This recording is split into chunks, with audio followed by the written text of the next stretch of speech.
I've got 2,323 words of notes today. I don't know how many words I have because I have downloaded a third-party notepad that has a black background because the white background blinds me.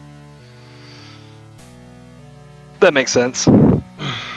So, it doesn't tell me anything. I also can't change the font or the size. Oh, I can change the font. Yeah, fuck that. Change the color of the font, but I can't change the size, like the font size. I can't figure out how to change the default font on mine because it always starts off with like Calibri or something, and I don't like that. I like Times New Roman, and in all honesty, I'm pretty sure Word for years would always start off with Times New Roman, and then I don't know what the fuck happened. I don't know when they decided that Mr. Calibre was who they was who they were going to go with for the champion of Microsoft Word, but I don't like them. This third-party notepad starts with Arial, which is easily my favorite font. I use it as much as I possibly can. I love it. That's how we're opening this fucking episode, is us talking about fucking fonts. Hey, you know what? The world of fonts is incredibly fucking interesting. Do you know how much money people make that make fonts? Oh, yeah, it's insane. Yeah, like, and here's the thing. It would seem like the most, like, anybody, you're like, I could make fonts. It's like, do it. No. Come up with a font that no one else has done. You Yeah. can't, you prick. Yeah, you simply can't fucking do it, dude. There are so many fonts. I have an entire folder. Let me look at this fucking folder. I have an entire folder that I have bookmarked because I need to get into it so often. That has 500 fonts that I have bought and downloaded and licensed over the past 6 years. Jesus, that is fucking insane. Yeah. And like, there's this whole community of like font collectors and like people who like search out rare fonts, like all this other shit. Like, honestly, they need to make like a Vice episode about it. Like, I think you totally could do it. Oh yeah, dude. They're like, I don't know, defont.com. There's a bunch of free shit on there. I'm giving fucking free publicity at this point, but like, free. The font.com has a bunch of free fonts, but usually if I find one that I end up using like quite a bit, like I have a couple that I use because I don't ever post them, but I do like some like horror photo editing, like from horror movies and stuff. Yeah. Donate to those people. If you download fonts, like, throw them a little bit of money because they put some work into making that font. It's probably also one of those things where, like, unless you work for like a large company that does it, it's probably a relatively thankless job. Yeah. You know what else is a relatively thankless job? What's that? Being Flash Funk. Being Flash Funk, yeah. All right, yeah. So, outside of the world of fonts, we have finally returning to the Attitude Era, late 90s, whatever you want to call it.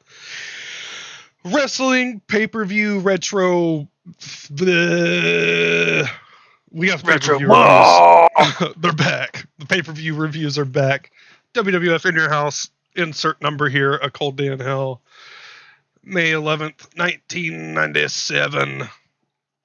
So when we started, so just like before we get into the actual pay-per-view, when we started these, did you like in your head think, wow, we're gonna watch so much good wrestling? No. Oh, no. See, I did, and I think part of the problem is that I have not gone back and done like a deep dive into this time period. I've watched what the matches everyone talks about, and so it's only by doing these pay-per-views that I am like, wow, people had really bad taste back then.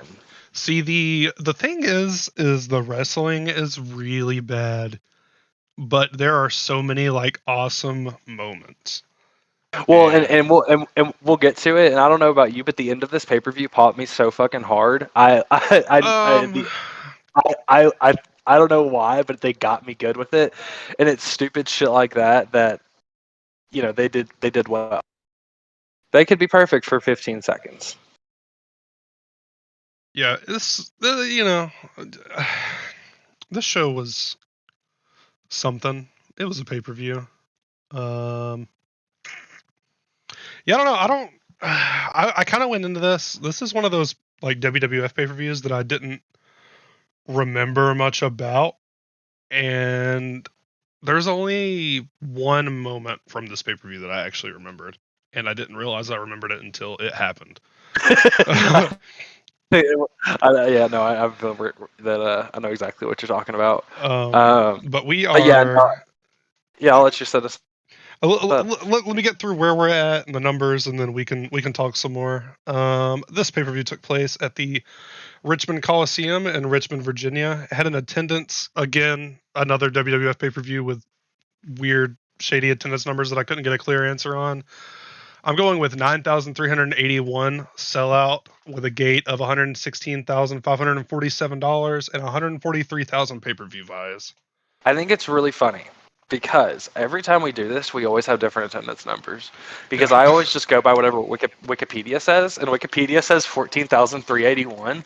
And so I'm starting to believe that you always get the real attendance numbers, Yeah. and I get the WWE attendance numbers. Yeah, you're getting the numbers that they're announcing on the pay-per-view, and I'm getting the numbers of the numbers. So maybe that's a thing we can keep doing, is comparing the numbers that I'm getting and comparing the numbers that are on Wikipedia. Yeah, we can see how big the WWE lie really is. Because that's a 5,000 person discrepancy. Like that's quite a difference. Yeah. Like, that's not just a rounding error. That's not just like, well, we had 5,500, so we said 6,000. Yeah. Like, That's not a thing of like you're counting the boys in the back and the camera crew, like that you're padding numbers. You were completely padding numbers, yeah. Which I think is just kind of ridiculous, because like 10,000, like they could have said they had an attendance of 10,000, and I would have still been like, damn, 10,000 people, that's a lot of fucking people. Yeah. Yeah, I don't know. Yeah, but so the show opens. We get I'm kind of torn on this opening package. It was kind of cool, but the music that they had playing on it was weird as fuck, dude. Like it was so strange. It did not fit whatsoever. No. It would be like it would be like making a hype video to like a Shania Twain song. Like, Yeah. just, I don't know. Like I just didn't like it. It just felt so out of place. It was the like dark imagery of like Undertaker's like Tron, like his Tron video that plays during his entrance, but with like Smashing Pumpkins playing. Yeah. It wasn't Smashing Pumpkins, but like along those lines. It was weird, man. It was probably one of what's the guy that owns NWA? Billy Corgan. Who was in Smashing Pumpkins? Yeah, it's probably one of like Billy Corgan's like solo songs they did for them back in the day when he was trying to like break into the biz. Well, it sucked. Didn't like it. Not good. No. I don't know. We have anything we need to say before we get into this first match? No, just throwing through the card really. There's no Vince McMahon on commentary this pay-per-view. I don't know what the story is there. No Vince, just JR and King. So one of the first things that I kind of noted was that this was before JR and King really had their good duo like flow together. I don't know, it was weird because the whole time King kept doing his usual like poking and prodding and talking shit to JR thing, but it wasn't in his like normal funny way. Like, it kept like making jokes about how like JR is a perv and stuff, and it was just like, okay, I'm not really seeing where you're like. I don't know. It wasn't nearly as funny as it normally it is. But yeah. So to run through the card really quick. Starting us off, we're going to have Hunter Hearst Helmsley, not Triple H. Hunter Hearst Helmsley. I'm going to refer to him as Triple H. Yeah, I am too. I did not write Hunter Hearst Helmsley one single time on my notes. Versus Flash Funk, aka Too Cold Scorpio. Mankind versus Rocky Maivia. The Nation of Domination, specifically Crush, Savio Vega, and Farouk versus Ahmed Johnson. That's going to be a gauntlet match. Then Ken Shamrock versus Vader in a no DQ submission or knockout only match. And the main event, Undertaker versus Stone Cold for the WWF title. So yeah, this is a 2-card show, and by the end you'll understand why. And Yeah, so to contrast from the WCW pay-per-views, so this is going to be, we've done 2 WCW shows and now we've done 2 WWF shows. 0 WCW title matches, 2 WWF title matches. I don't know if that. well, I'm not really making a statement there because it's not like either of the title matches, like neither one of the world title matches that WWF has had. No, like, I hate to jump so far ahead necessarily, like scratch that itch for me, but at least the world title's being defended on pay-per-view. yeah, and that's my thing. But you know, if you asked Eric Bischoff in the '90s why it wasn't being defended, he would tell you that it's because it's such a special attraction that you only defend it like a couple of times a year. And then he would also tell you that their storylines are so good, you don't need the title.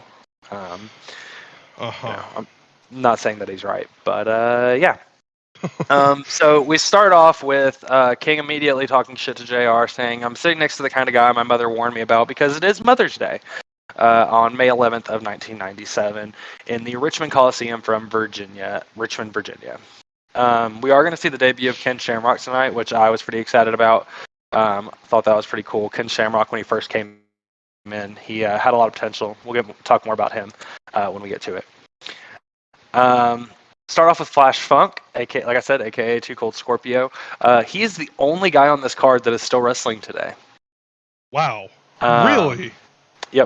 Yep. He is still wrestling today on the indies as Too Cold Scorpio. Ken Shamrock has made a couple of one-off appearances, but I mean, Too Cold Scorpio is like wrestling regularly enough that I'm pretty sure we're probably going to see him at AEW at some point. That's insane. Speaking of Funk, those goddamn boots he's wearing have to be such a pain in the ass to work in. I could not imagine. Dude, they are so like blown out and loose at the top. They go so far up for one, and they're so loose up top that I can't imagine. I don't know how he moves the way he does in this match in those boots. I was just about to say the stuff that he does. It's like, how the hell do you do that when you're wearing like some boots that my fucking girlfriend would wear on her night out or something? Yeah, for real. It's man. Yeah, it's bad. Flash Funk also looks like he's ready to go ice skating with his fucking leotard. The Funkettes are not coming out because they're scared of China. Triple H's music is fucking amazing, and I'm just saying, if we don't get one more Hunter Hearst Helmsley appearance in the WWF at some point, I'm gonna be really pissed. Next WWF pay-per-view, King of the Ring. No. I meant like in real, like right now. Okay, yeah. Like I want him to come out to this music with the hair down. Yeah, it's pretty sweet. Like, it's great. It's fucking great. When Triple H and China are standing in the ring, Triple H was pointing at Too Cold Scorpio and said something along the lines of, "We don't wrestle people like that." And I just kind of had this thought process where I realized that like all of Triple H's feuds are based in racism. Also, during his entrance, I don't know if you noticed this, but during his entrance, like from the time his music hits until pretty much he's in the ring, it's dead silent. Outside of there's no commentary, which to me means someone definitely said something transphobic about China. Yeah, no, there was no commentary like for most of their entrances, and for a lot of this match, they kept having these weird blank spaces, especially when China was around. But like, I also had this other realization that Triple H's character never really changed. No. Like, he's always been the trust fund baby. Now he's just an old trust fund baby who's like, "No, I'm cool and I'm a biker now. I'm not like my old days." And I don't know. Triple H just really has had no character evolution, if we're being honest. It's funny you say that because like he goes from this to Motorhead's like his favorite band, and then he has 3 fucking songs made by Motorhead because he's a rich kid who can pay his favorite band to make his music for him. Like, I agree. But I'm a badass biker guy. But Come out on a he's really bike at cool. WrestleMania. But I'm Yeah. super cool. Yeah, he's really cool. He's friends with Arnold Schwarzenegger. He is. He is personal friends with the Terminator. So another thread that I noticed throughout this pay-per-view is that they really like to intermix feuds like a shit ton. Because last night on Raw, or the last Raw before, Mankind and Triple H wrestled, and Mankind won via DQ after China interfered. But Mankind is about to face The Rock tonight. But Mankind is also still kind of in a feud with The Undertaker, who's facing Steve Austin tonight, who is also still kind of in a feud with Bret Hart. So yeah, that just it was a lot. And I remember every time that I've gone back and watched from this time period, there's a lot of that. And it continues to get worse. It gets more intermingled as time goes on, especially like when we get into like 98. Yeah, there's like 7 guys involved in the same feud at once. Feuds within feuds within feuds. Yeah. We start off with some great commentary about how there's 6 poor little flashes running around that he's got to feed, and they're all training in a dojo. And then King responds, "Explain what a dojo is to me." And then there was a period of silence. So yeah, I'll let you figure out what they said there. They're starting off. Funk lands some strikes before reversing an arm drag. Triple H takes over. Funk hits a wheelbarrow kick. Slick little jump over the top rope before he jumps to the outside. Funk goes for a baseball slide before Triple H distracts the ref while China attacks Flash. We're back in the ring as... Oh, sorry. We're back in the ring as Triple H hits a jawbreaker and a high knee to take over. Triple H is suing Kathy Lee Griffin is the most 90s line of the entire night. I'm not really sure where the fuck that came from. Something about a tryst and him living next to Kathy Lee Griffin. Yeah. They also kept using the word solar plexus whenever they were talking about Triple H's stomps. And I was like, you're the same people that could watch like an Ushigoroshi and go, what a but you're like, he's stomping into his solar plexus. So, speaking of those stomping spots, that is the precise moment where I noticed how awkwardly baggy Triple H's tights are. Like, I always remember them being like pretty fitting and pretty tight, but they're like baggy, but they're not baggy everywhere. They're just like baggy in like weird areas. I feel like it looked so weird. I didn't notice it until he started doing those stomps. And then after I saw it, could not unsee it. I was just going to say, then it's one of those things where once you've seen it once, you can't like stop seeing it. Yeah. They then say that China may have been responsible for Donald Trump's breakup, which I just thought was interesting. Again, the 90s reference I'm a big fan of. The suplex by Triple H as he continues to taunt everybody. He looks so weird without a beard. Oh, it's weird. Like, I hate it. It just... Oh... Our first sleeper hold of many in this show is applied by Triple H. They then bring up that China has a great chin and Jay Leno can eat his heart out. Generic Triple H control spots as he does the Sheamus chest beats before knocking Flash out of the ring with a knee. And Flash lands face first onto the ramp. Triple H goes up top, but Funk counters with a boot. Funk hits a weird spinning low kick, Irish whip into a back body drop. Nice spinning leg drop for the first near fall for Funk. Diving, rotating crossbody, but Flash didn't hook the leg, so he doesn't get the pin. Spinning heel click by Flash. Funky Flash splash is attempted but Triple H drops him on the top rope. Top rope backdrop suplex by Triple H. Pedigree is hit, and with that, Triple H beats Flash Funk via pedigree in 10 minutes and 5 seconds. I gave this 2.5 stars. I gave it 2. It was okay. Actually, now that I've watched the whole card, I'll give it 2.5 as well. Actually, that's exactly what I did. After I watched the whole card, I went back and changed my ratings. Yeah. So after I've watched the whole card, I'll give it a 2.5 as well. It was a fine match. I just know that this was the dark match for Revenge of the Taker last month, so I'm positive this is the exact same match they had in that dark match. I'm sure it is. I have a few things from this match. I always just let you kind of run through the full match, and then I come back because I leave stupid little notes throughout the match. Towards the beginning of the match, it cuts to ringside where they're showing off the 5 chairs that have been put aside for the Heart Foundation. And security makes this man and his kid leave the seats that they paid for because of the Heart Foundation angle, which I thought was pretty funny.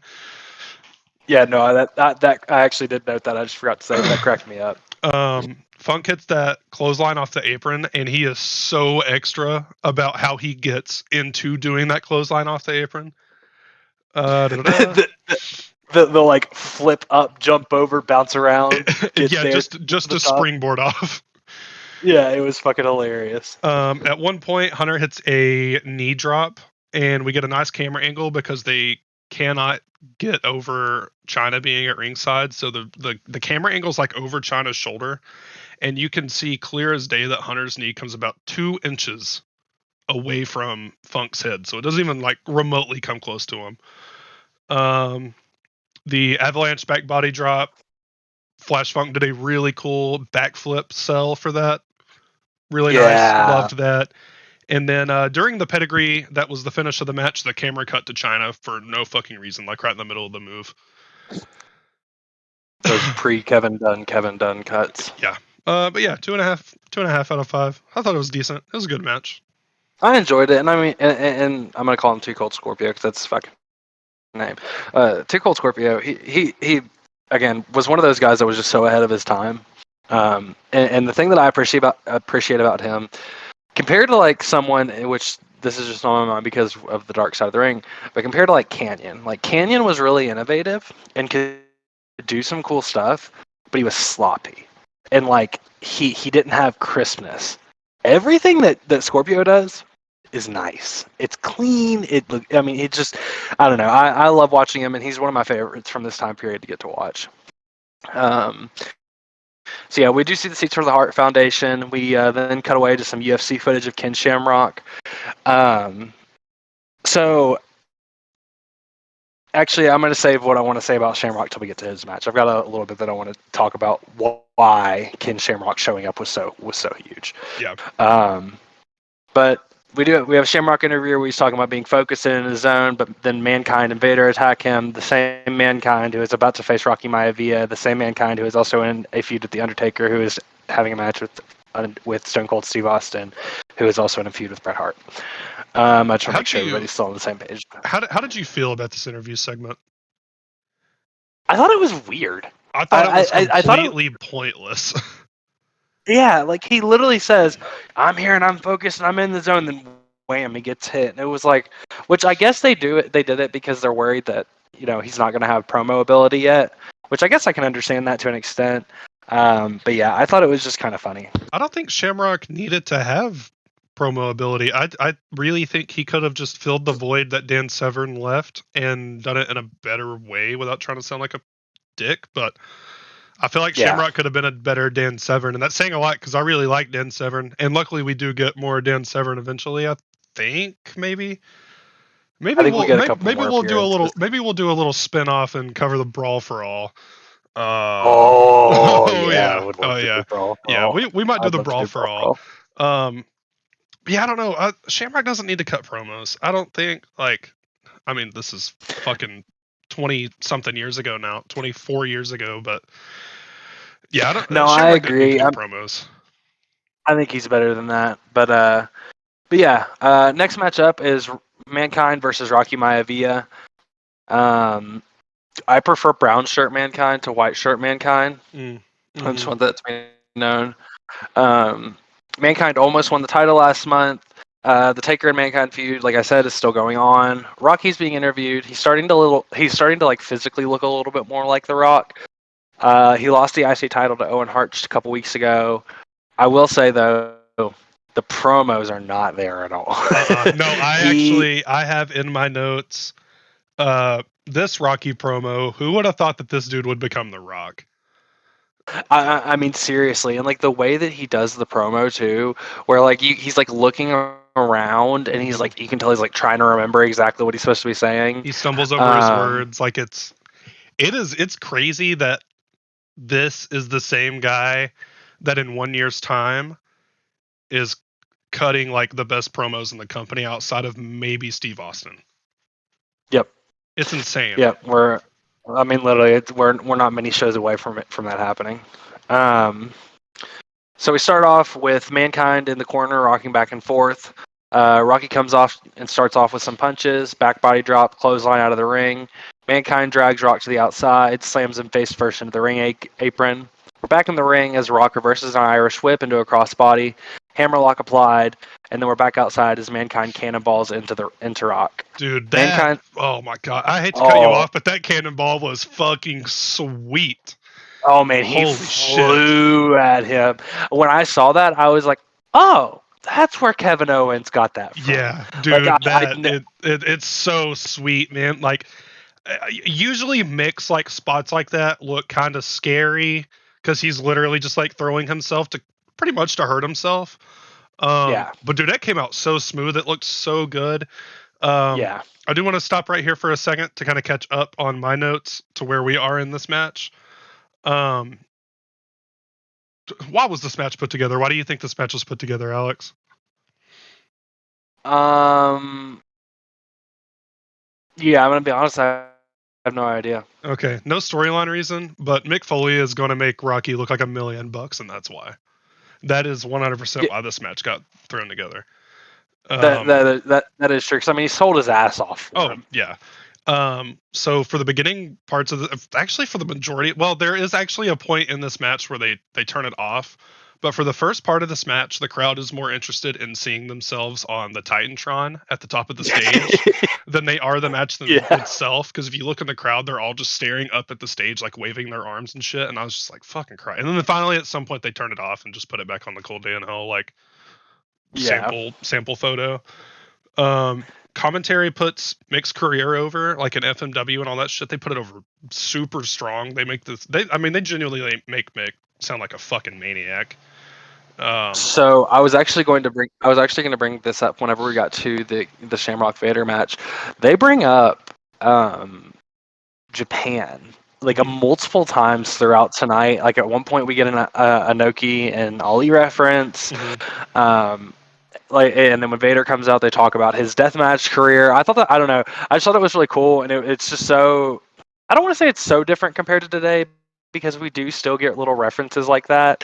But the way they talked about it here, like with such reverence, where they were like, "Oh yeah, like he did great things over there." Da da da da da. I don't know. It's just it was nice to hear them be so excited about it. Yeah, I'll talk more about the Vader stuff during the Vader match because I have a lot of thoughts on how they're treating Vader at the moment. But we can get through this match and then the next one. We'll get there. We'll get there. Yeah. Which the next one we're not going to spend a lot of time on that one. No. But yeah, so we are. Mankind sends us back into the ring as he takes over, beating down Rocky in a corner. Runs into the corner, but nobody's home as they run into each other in the middle. Snapmare over the top by Rocky looks really awesome. Clean. That was awesome. I've never seen a snapmare over the top rope. Like that was really cool. No, I haven't either. I thought that was really sick. Outside, Rocky's teeing off on Mankind with strikes, and then he hits a huge rock bottom onto the steel ramp. I thought that was fucking nuts. Yeah. Which go figure that Mick Foley was like, yeah, you can do it to me, kid. And I also noticed we got the origination of the "How the hell do you learn to fall" with the "How the hell do you learn to fall on a steel grate?" Yeah. I noticed that as well. I was like, oh shit, there it is. But then we did get one of my more an interaction I did like between JR and King tonight, where as soon as he says hell, JR goes, "King, we have kids on, or JR, we got kids on here." Potty mouth JR. Oh, speaking of kids, so at one point they are talking about how Mick has kids, and King, King is like not comprehending the fact that Mick Foley could possibly have children. And that leads into JR asking King, "Do you want to talk about your children?" And King immediately changes the subject. He is not talking about his kids. Well, because King says to JR, "You got kids?" And JR like kind of pissed off goes, "Yeah, I got 2 girls. You want to talk about your children?" He just immediately starts talking about the match. He's like, "I want to talk about how Rocky is doing this." He changed the subject quick. We're back in the ring though, as Rock is teeing off before hitting a really nice belly to belly. Rock's just hitting some nice smooth offense here with some arm drags. That you can see the evolution between now, or even the last show and now, in terms of his in ring confidence. Rock goes for a crossbody, but it is countered into the mandible claw, and it was a great finish. Oh man, great finish for Mankind to win via mandible claw in 8 minutes 46 seconds. Another 2.5 star match for me. Really, I gave it a 3.5 out of 5. Really? Well, let me give you my reasoning. Number one, Mick Foley. But really though, like Mick did a really good job of making Rocky look good, and I think I'm giving it a little bit higher of a rating in comparison to previous Rocky matches and in comparison with the show. Rocky was like twice as good as he has been, twice as good as he was in the last match, and twice as good as he was in his WrestleMania 13 match. Which I know we didn't cover WrestleMania 13 on the pod, but yeah, dude, Rocky looked really good in this match. Like he there were no botches. He was really smooth. That rock bottom on the fucking on the ramp was awesome. No, and it was not a bad match at all. I think I think I just know that they have better matches ahead. Yeah. And that's just kind of where my head was at when I was rating it. But no, I really like the first match. I enjoyed the first match, and I enjoyed this match just as much, if not maybe even a little bit more. You covered everything that I have except one part. After the rock bottom on the ramp, they get back in, and Rocky throws Mankind for an Irish whip into the corner. But Mick doesn't make it all the way and falls over through the Irish whip, and that's just mwah, good, beautiful. Chef's kiss. Just Mick Foley is a master of ring psychology. I said it on the last episode. I think he's not the greatest worker in the world. He's not the greatest promo in the world. But what he does in the ring, like, he's the best at what he does in the ring. And that ring psychology, that's next fucking level, dude. Like, that, it's incredible. Yeah. Nobody can be Mick Foley like Mick Foley. Yeah, exactly. But yeah, 3.5 out of 5. I was gonna step back on it and give it 3 stars, but no, I'm sticking with it. 3.5 out of 5. I love that match. I love it. No, I like it. That's great. No, definitely an enjoyable match. Up next, we've got Nation Domination versus Ahmed Johnson. We get to see that Crush faced 3 men on Raw to prove to Ahmed that he can do it too. When are we going to see a finishing maneuver better than the Heart Punch? When are we going to get the Nation theme without rapping over it? That as well. When are we going to get the good Nation of Domination, I guess is what we're asking. Like a month or two? Hopefully, okay, cool. I think. When they get rid of the white people? Yeah, pretty much, yeah. Good. Okay, cool. Crush is kind of a little bitch in this match, like if we're being real. Also, I was under the assumption that this was a 3-on-1 handicap match and not a gauntlet style match. I was too up until it started. Yeah, I was really confused. Okay, and then I was like, great, this is going to be like 30 fucking minutes, but thankfully it wasn't. It wasn't that long, but it was miserable. It was miserable. Ahmed Johnson says that the odds are stacked against him, but if you bring him to the party, we might as well dance. Dude, he's so over. Yes, and I'm going to say this every time that we watch an Ahmed Johnson match. If NXT existed back then, Ahmed Johnson would have been a world champion. Yeah. That dude just needed someone to sit his ass down and be like, here's how you fucking bump, here's how you throw somebody. Yeah. Because he was so athletic, and he what he did well. He needed someone to treat him more. Yeah. Start off though. His music hits and the crowd loses their minds, dude. I was like, holy fuck. I mean, it was one of the biggest reactions of the night, probably only behind Austin and Taker, maybe Shamrock, but I mean, he was over. It was nuts, man. The non-wrestling Domination members are sent up to the top of the entrance ramp where they have to stand and watch. By Gorilla Monsoon! Mm-hmm. Dog popped so hard.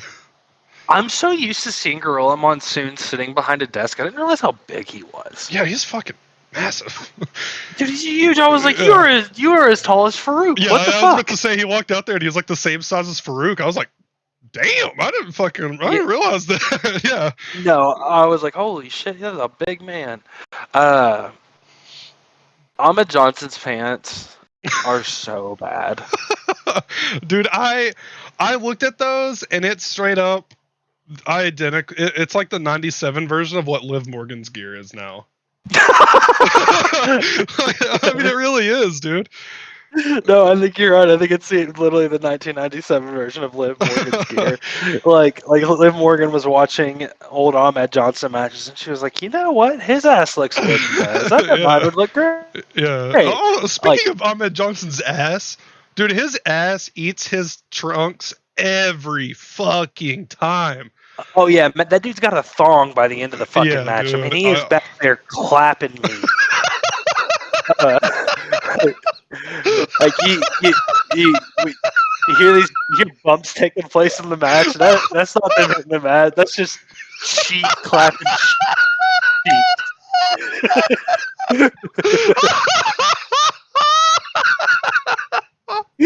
Oh my god.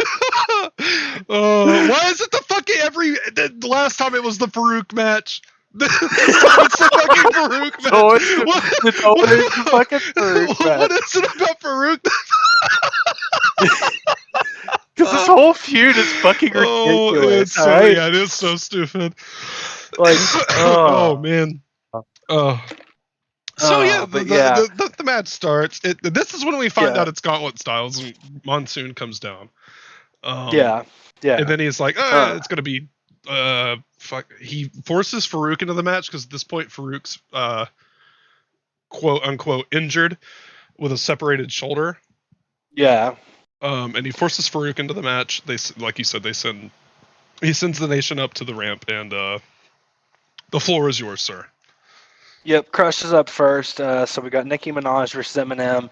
Ahmed comes in control as he beats up on Crush. Ahmed Johnson is a former gang member. I don't know why they felt the need to say that, but they did. And they literally were just. It's like during the Booker T Triple H feud, they had to mention that Booker T is a fucking convict like 6 times a week. Like literally, that's the only reason they said it. But yeah, Ahmed hits a really nice scissor kick at the beginning, followed by a scoop slam. Big elbow drop is missed as Crush rolls out of the way. Crush hits what is the first of many like side leg kicks. I'm guessing a karate movie had come out recently because everybody was doing these goddamn kicks. I'm on the research.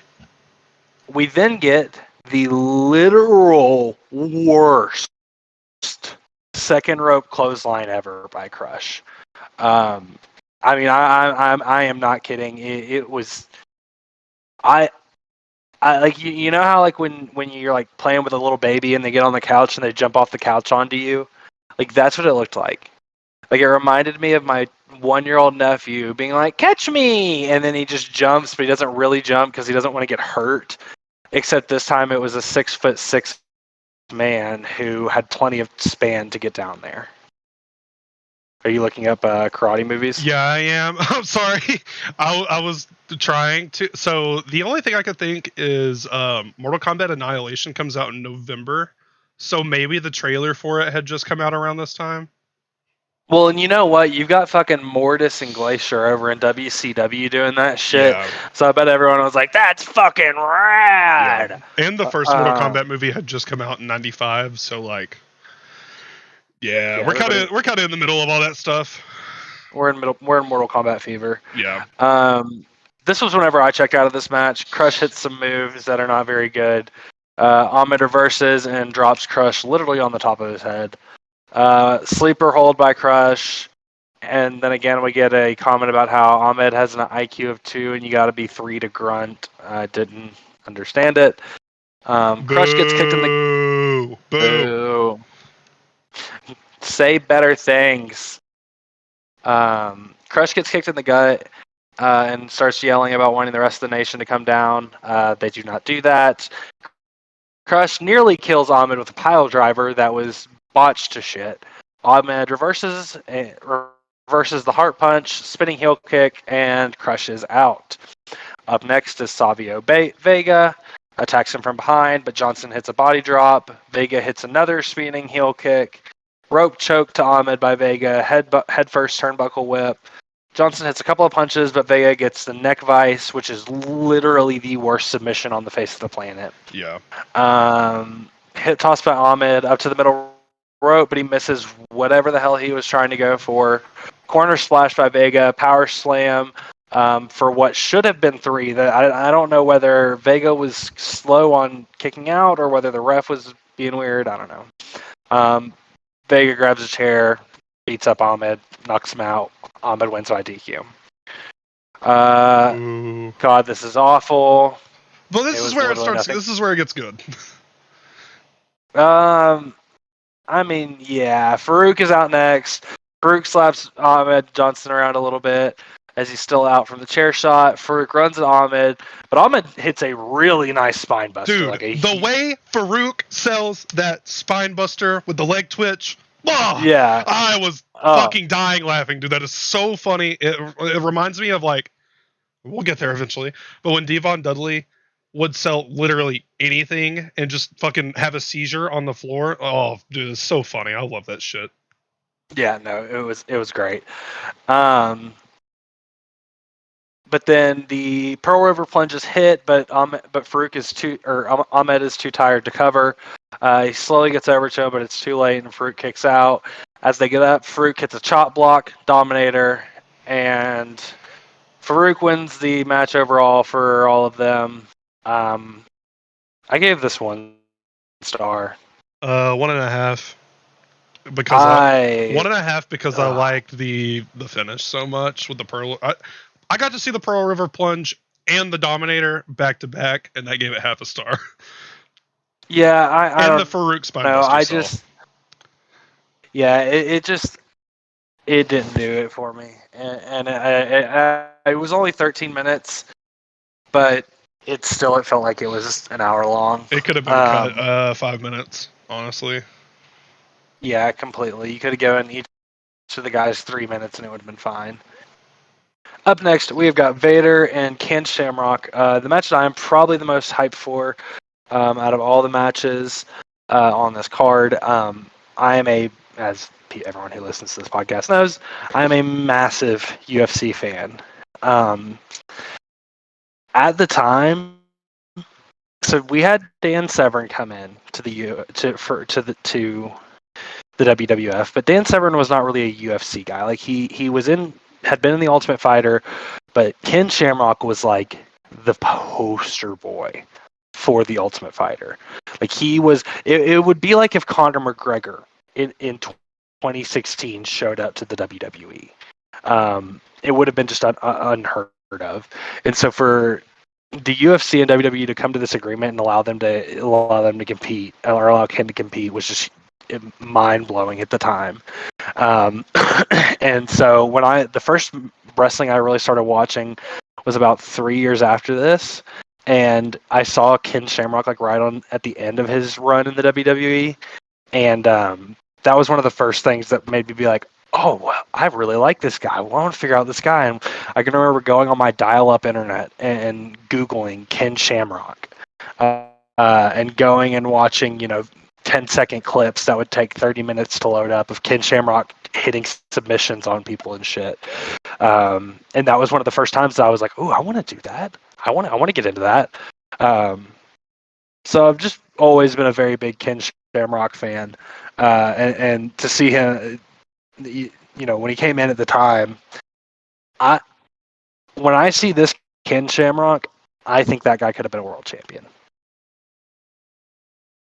Yeah, and I'm right there with you. I did not know who Ken Shamrock was when I was a kid, obviously, and I kind of did the same thing. Like I looked him up, like what was about him, because they really put him over hard, and that's how I found the first 15 old UFCs, like the big tournament things, the 1-day tournament deals. Definitely not what it is today, but the crazy shit that you always see in the compilation videos of the fucking 500-pound sumo guy getting his ass kicked by Luis Gracie. Fucking guys hitting dick punches and shit. Yeah. But yeah, Ken Shamrock's cool. I'm I'm gonna let you carry us through this match. I do want to say one thing before I give you the ropes. No pun intended. I have a couple things to say actually. Number one, Shamrock comes out, and I was so excited for his theme, and then I was so deflated by whatever the fuck they were playing because he didn't have his cool fucking theme yet. And then also it's Are we sure that they have the rights to his cool theme? I'm not sure, and we'll find out eventually. But yeah, as of right now, it was some weird shit, and I'm hoping that they do have the rights because I want to hear it eventually. Another thing Yeah, is because that was my thought. yeah. Another thing is throughout this match, it's a no holds barred match except for the ropes. The ropes are barred. Didn't like that at all.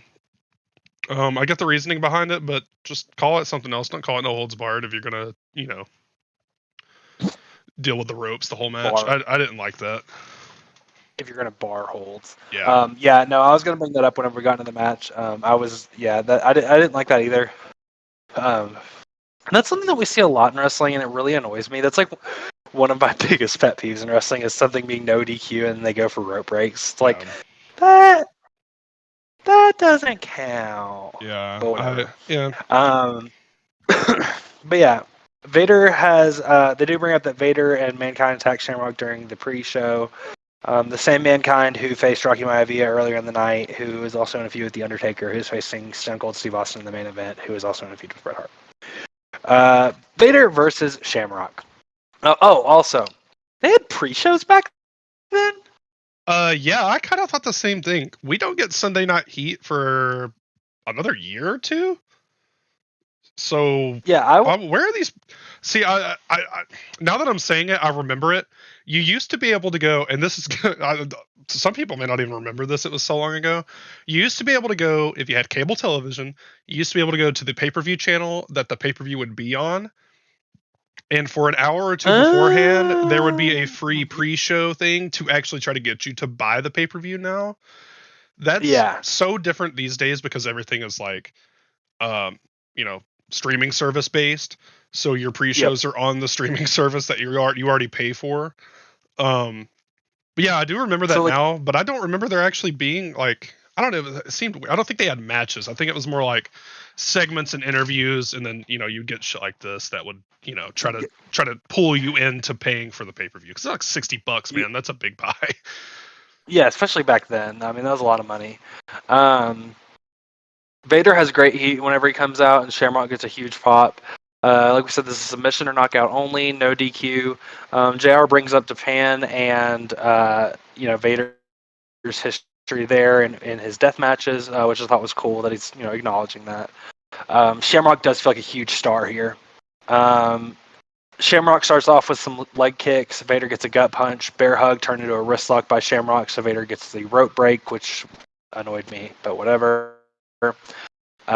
Kicks are turned into a waist lock takedown for Shamrock. Vader to the outside, but rolls back into a really nice stiff German suplex. They bring up this is like when Inoki fought Ali. Not quite, but I get where they're going with it. They're really taking this match seriously, which I appreciate. JR also puts over the upcoming UFC pay-per-view, which I thought was interesting.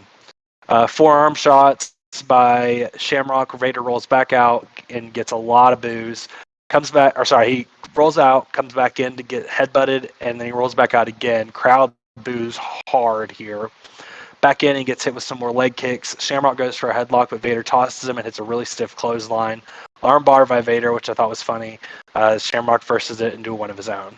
Crowd is chanting for Shamrock pretty frequently here, which I thought was really cool. Vader picks him up off the floor into a suplex position and then just launches him to the outside. Really dope bump there. Really kind of crazy bump for Shamrock's first match. Headbutt into the steps by Vader. Comeback by Shamrock, but Vader stops him stiff. Vader's nailing him with some stiff body shots and throwing him into the ropes or into the steps. Back in the ring, Ken is hit with a hard Irish whip. King then talks about how you can't prepare for steel steps on that Ultimate Fighter junk. which I always have thought that the WWE commentators railing against the UFC is such a silly thing. Mm-hmm. I don't know. I've just never really understood it. But so Vader goes for an ankle lock that Shamrock fights out of. Choke is countered by Shamrock as he rolls him into the corner. Vader takes it back over with a hard Irish whip and a big splash into the turnbuckle. Slam by Vader when he, of course, misses the moonsault.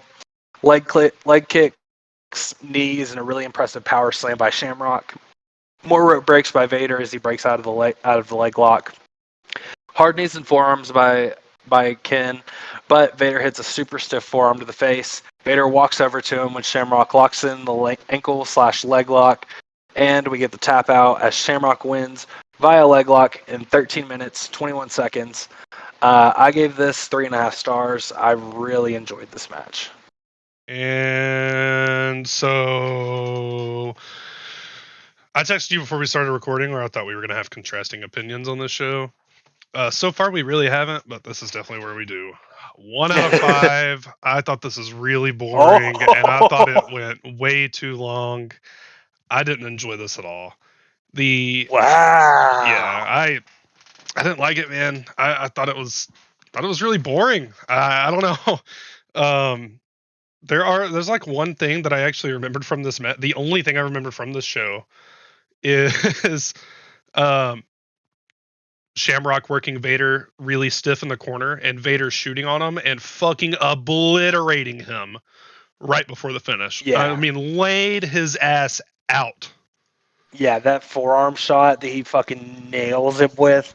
Yeah, no, I definitely had a different opinion of it, but I don't know. I guess I enjoy this style of wrestling a lot more than you do, which is fair because I enjoyed, regular fights as well.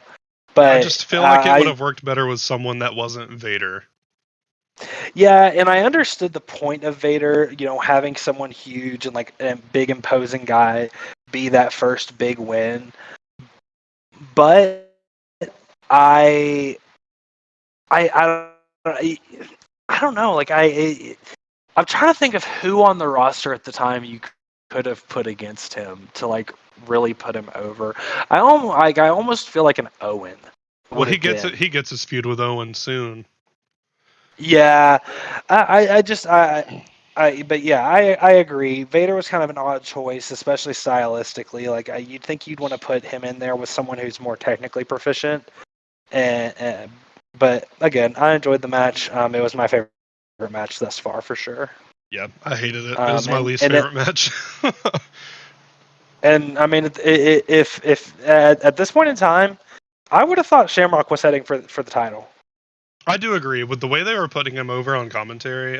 Yeah, I agree. You would have thought he'd be in the world title picture, but as we will see as the shows come, that doesn't happen. No. Yeah, we get a Stone Cold interview. I don't have much to say about it other than I don't know if the Undertaker has checked the weather lately, but hell is sure freezing over tonight. I love Stone Cold. I have one thing to say about the Stone Cold interview. The water droplet on his nose would not fall off, and it killed me so much. I could not stop looking at it. That's hilarious. I did not notice it, but if I had, it would have been one of those things that would have driven me up a fucking wall. I couldn't stop looking at it. I noticed it, and once I noticed it, that was the only thing I saw for the rest of the interview. One water droplet on his nose wouldn't come off. It was fucking killing me. Yep. So, up next we've got Austin versus Taker for the WWF title. This is coming off of Austin beating Brett last month for the number one contendership. This felt very, I don't want to say cold, but it felt kind of silly because they had pushed the Hart Foundation so hard that night. Like, you knew that Austin was not going to win. Yeah. I don't know. I saw this match on the card going into it, and I was really excited for it. Man, Oh. I We'll get into it. Yeah. Stone Cold is out first, and as always, gets a huge pop. I will say there's just always something magical about Stone Cold wrestling. It just always makes me feel excited. Mm-hmm. Taker's entrance is literally 7 hours long. And there's no commentary for it, just like there should be. I love that.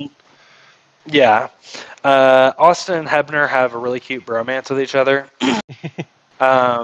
Taker and Austin are staring down when the Hart Foundation finally comes to ringside with Brett in a wheelchair. Brett was cracking me up with just like how ridiculous he was selling everything, like just the pain and agony with everything that he did. I was like, God, you're such a little douchebag. I love you. There's also one point. It doesn't really have anything to do with the match, so I don't care to jump ahead and get into it. There's one point where it cuts to a shot of Brett in the crowd during the match, where he's obviously staring down a fan in the audience, but he's so bad at being a heel that he like cracks a smile and is actively like, having fun with the guy. Yeah. Bret Hart's just not made to be a heel, dude. It's No, just he's not. it's not his job. He's just an entertainer, and people like him too much. Yeah. So Austin charges at Taker. We get some punches and kicks, but Taker comes back into the ropes when Austin pulls Owen or into the ropes and outside when Austin pulls Owen over the railing. Dude, I laughed so fucking hard when that happened. That was so funny. It was so sudden, and it was what he just powders out of the ring in the middle of Taker's offense, rips Owen over the barricade, and beats the dog shit out of him. Dog shit out of him. Yeah, and then turns right back around to get attacked by Taker. Yeah.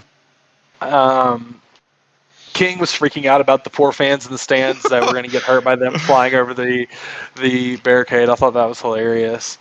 Back in the ring, Austin is beating on Taker. Clothesline misses, and Taker gets a big flying clothesline that looked really nice. That's one of my favorite moves. Mm-hmm. I will never not pop for that flying clothesline. It always Sweet. Looks good. Yeah. We get an arm bar and a shoulder block into a top rope clothesline. Austin pokes him in the eye, though, and goes for a headlock. This headlock killed this crowd, and this was the story of what was wrong with this match. Is it would get going, and it would get really hot, and then it would stop. Dude, this match is like 80% rest holds. Yes, and the stuff when they went and they were going, it was good, but it was so many rest holds and so many starts and stops. Undertaker eventually whips him, hits a shoulder block into another headlock. Yep. It's really quiet, and Lawler notes that he likes the Hart Foundation because they know that fans are dumb. Taker finally gets a backdrop. Austin clips the knee.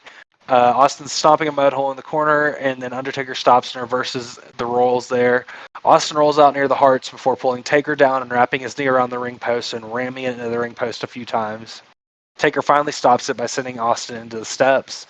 We're back in the ring as Austin's working on the knee to the face, stopping the knee, but Taker's powering up. Tombstone's reversing into an STF. This is a really nice spot.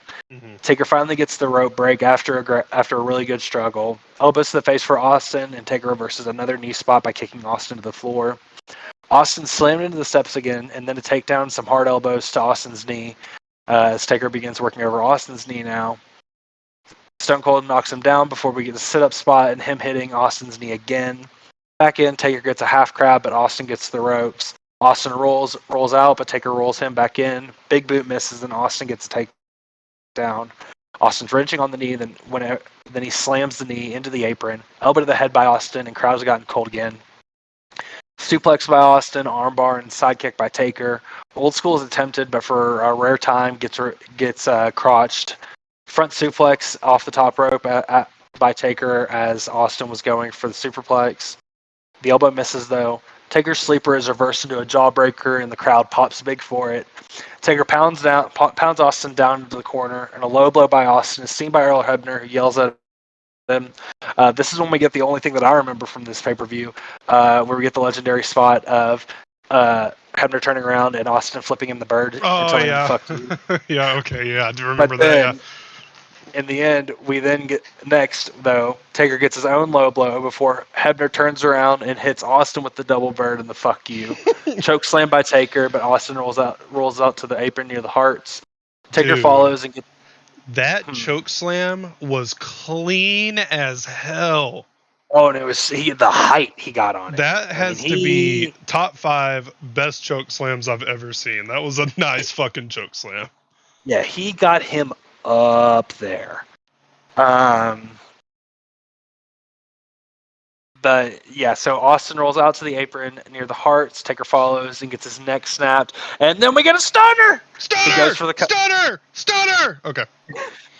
He goes for the cover, but before the count even starts, the ring bell rings. I don't know if I just wasn't paying attention enough because I go, oh my god, Stone Cold won! Holy shit! Fuck yeah, Stone Cold just won the title. No, this is awesome. And then it pans over and it's goddamn Brian Pillman ringing the fucking ring bell. I was so mad. It completely got my ass. Oh, I was so into this, and I was like, "Oh my god, Austin wins! Fuck yeah!" Oh! Dude, it was so funny. Oh, I loved that so much. Taker sits up. Austin's fighting. Taker goes for the tombstone, which is reversed into a tombstone for Austin, which is reversed into a tombstone for Taker. Ooh. And Taker hits the tombstone and wins in 20 minutes, 7 seconds. That finish ruled. So I'm going to tell you my rating. Okay. I gave this match 4 stars. What? I loved this match. What the fuck? No. I gave it 2 stars, and I gave it a full point for the finish alone. I was going to give it 3 because outside of the rest holds, I really enjoyed the stuff they did. And I also gave it an extra bump because I normally hate interference finishes, but this one was really, really good. Oh. And so I bumped it up, and I loved this finish. Like, I was so pissed, and I was like, damn, that was great. Like, nothing makes me happier in wrestling than when you either give me a finish that blows my mind because I'm happy or blows my mind because I'm pissed. And they got me. I mean, they fucking got me. He hit the stunner, and I was like, oh my god, this is it. He's going to fucking do it. The story is going to be that the Heart's fucked up, and that now Austin's the champion, and he didn't. I was like, what the fuck? No, dude. So yeah, I did not like this match. That's fair. That's fair.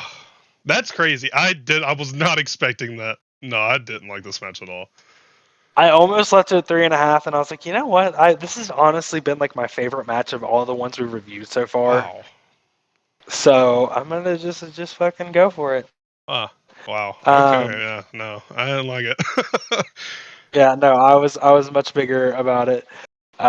Post match, the Hearts get the beat down on Taker. Austin takes off after the helpless Brett beats the dog shit out of him and steals his crutch. Pushes him Austin over in his wheelchair. Yeah, it was fucking hilarious.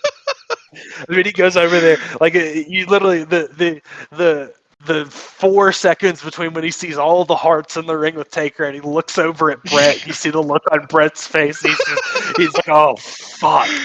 And he goes over there and just beats the dog shit out of him. And he grabs that crutch and goes after Pillman. And if he had hit Pillman with that crutch, with how hard he swung it, he would have fucking killed him. He would have killed him. He fucking full force, 150% power, swung that crutch at Pillman's fucking head. Yep. And then he fucking dog shit fucking hits Bulldog in the back with it like as hard as he fucking got. He was out for blood with that fucking crutch, dude. Dude, he was coming for guts. I loved it.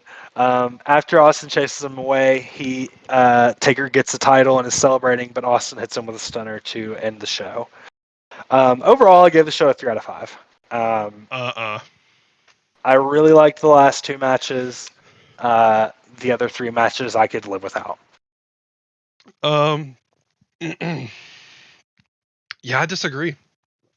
I liked the first 2 matches the most. That Rocky Mankind match of the night for me. I give the whole show like 2 out of 5. It was very mediocre, very average. I'm not gonna remember any of these matches. No. I think what hurts the Stone Cold Taker match so much is knowing that SummerSlam '98 happens in a year. No, And that's how fair. much, how exponentially better that match is compared to this one. Like, I don't know. I thought the main event was really boring. Like I said, it was like 80% rest holds. Yeah, I don't know. It's Hey, crazy. that's The, that. the the last two matches we have not been on the same page because I hated both of them. No, that is completely fair. Different strokes for different folks. Maybe I was just in a better mood than you today or something. I don't know. Uh, I don't know, but I did. I enjoyed the last two matches. I had a lot of fun watching them. Um, I I don't know how I feel about the booking of the WWE right now. Um, I can appreciate the value in crossing storylines to an extent, but like this was like an extreme tonight where you could, outside of the Ahmed Johnson and Farouk match, you could basically connect every single match on the card to every single other match. And I think in their head, they're telling a story with that. But to me, it just makes it feel like I don't know which matches actually matter. Um, I get where you're coming from, and when I actually look at the card again, um, let's run through everyone that is connected in some way. So, let's see, who is Triple H feuding with? Triple H was feuding with Goldust, but the night before this, Triple H lost to Mankind by Right. DQ. So Mankind has a match with Rocky Maivia. Rocky Maivia just lost the belt to Owen, who is sort of kind of feuding with Austin at the moment. Mankind is feuding with The Undertaker, who's having a match with Austin, who's feuding with Bret Hart, who's feuding with Shawn Michaels. Vader is also involved with Mankind, who is involved with Undertaker. Yeah, Uh, yeah, like I like it because at any point in time they could have brought up Vader into the main event, or they could have, not so much Rocky, but like Mankind or Vader could have been brought into a world title match at any point, and it would have been okay.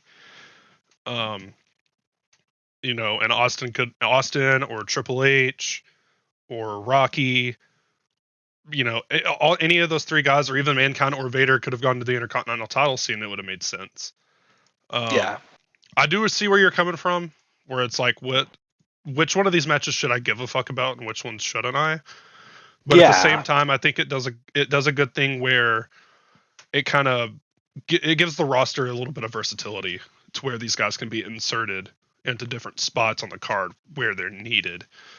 Yeah. No, I get that. Yeah, and again, I mean, I think I enjoyed the show more than you did. But yeah, there's just definitely a booking philosophy during this time period of let's connect everyone to everyone to everyone. Yeah. But you know what? We've had a good run with the WWF, but we got to take a break from Yeah, them now. we're about to go back to Atlanta for WCW Slamboree 1997 next week. We had 5 matches on this card. Alex, how many matches do you think we have for WCW Slamboree 97 next week? All right, so before I click on the Wikipedia link, I'm gonna say 8. We have 9. Oh god. But we do have Chris Benoit and Meng in a death match. That should be amazing. Yeah. I'm here for that. So just to run down the card really quick. Yep. Lord Steven Regal versus Ultimo Dragon for the WCW TV title. That could be good. That could be good. I'm not going to prejudge that. Medusa versus Luna Vachon. Yep. Rey Mysterio Jr. versus Yuji Yasuroka. I don't know who Yuji Yasuoka is, which is kind of Mm-mm. crazy because I feel like I usually know my old Japanese guys. So yeah, we'll see how that goes. Glacier versus Mortis.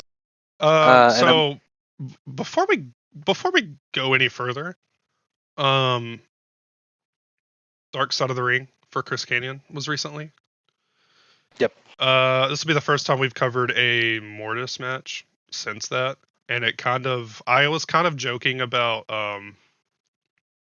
Mortis and Chris Canyon last time. What show was that? Uncensored. Um, Yes. I feel bad. um, I Hmm. like Chris Canyon.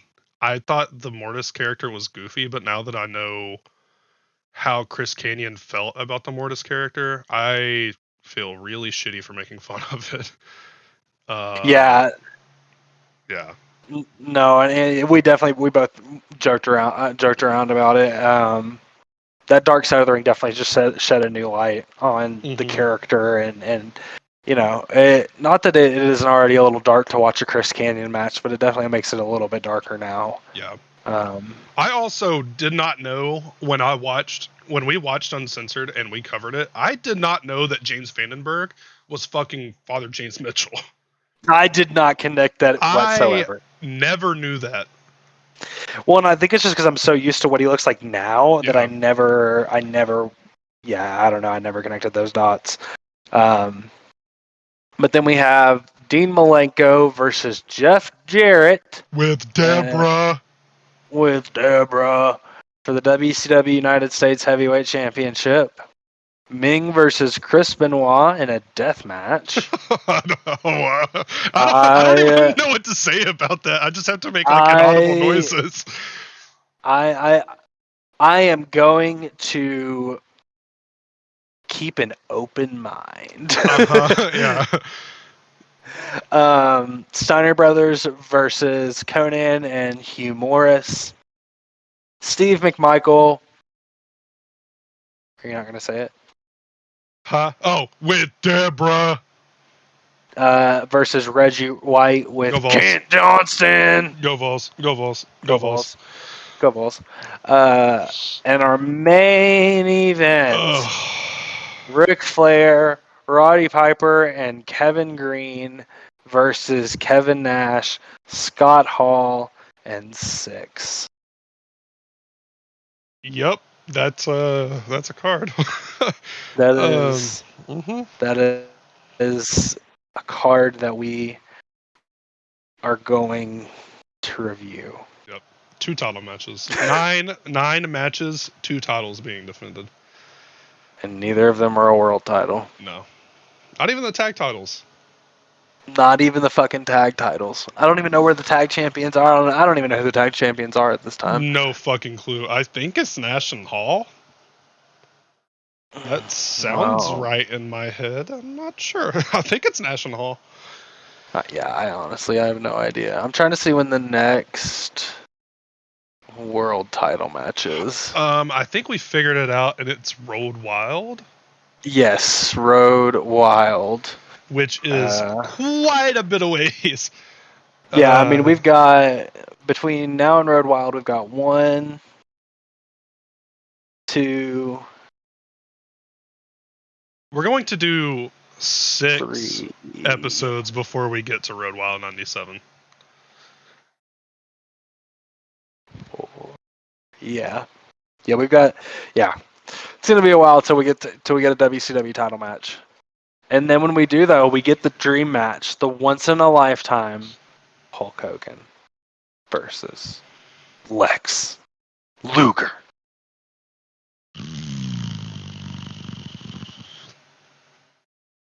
Do you want to do like a best match ever series, Lex Luger? Yeah, let's do it right now. All right, I guess that's going to Oh, wrap good up shit. this episode. Good podcast. Yeah, yeah. I don't know. I feel like I was a little hard on this show, but once we get into Slamboree next week, I feel like I'm going to appreciate it a little bit more. See, that's where my ratings come from. Is I'm coming from a curve where Right. it's like comparatively, like yeah, if I put this show up against fucking All Out 2018, it's not gonna hold a candle. Yeah, that's But fair. if I compare this show to Uncensored 97, this was WrestleMania 17. Yeah. So I guess we haven't compared WWF and WCW shows in a while. So next week after Slamboree, we will give you the winner between Cold Day in Hell and Slamboree. Um, I'm keeping an open mind about it. I mean, on paper, this card looks fun. There are a few matches that look really exciting that I'm actually excited to like sit down and watch. Um, we'll see who comes out on top in the war of pay-per-views. Shit's about to get interesting, man. As I look ahead, next WWF pay-per-view is King of the Ring, and then we get SummerSlam right around the corner from that. Big shit Ooh. happening at SummerSlam. Um, I also see Halloween Havoc 97 coming up. Survivor Series 97. Yeah, Like the end. there's like through the end of 97, there's like actually like several really good pay-per-views. Oh yeah. Rounding out the end of the year is gonna be. We're gonna have a pretty good time if I had to imagine. Yeah. Yeah, I think that's gonna wrap it up for this episode. WWF, I called it Day in Hell. In my opinion, a little lackluster. Could have been a little better, but they have King of Ring right around the corner, so maybe they're holding off for that. Yeah, and this is a good year for King of the Ring. So yeah. But yeah, next week, WCW returning with Slamboree 1997. Can the NWO hold off Ric Flair and Roddy Piper, or will they reign supreme once again? We'll find out next time on the next episode of Dragon Ball Z. Peace. Until next time, we'll see you. Bye, everybody.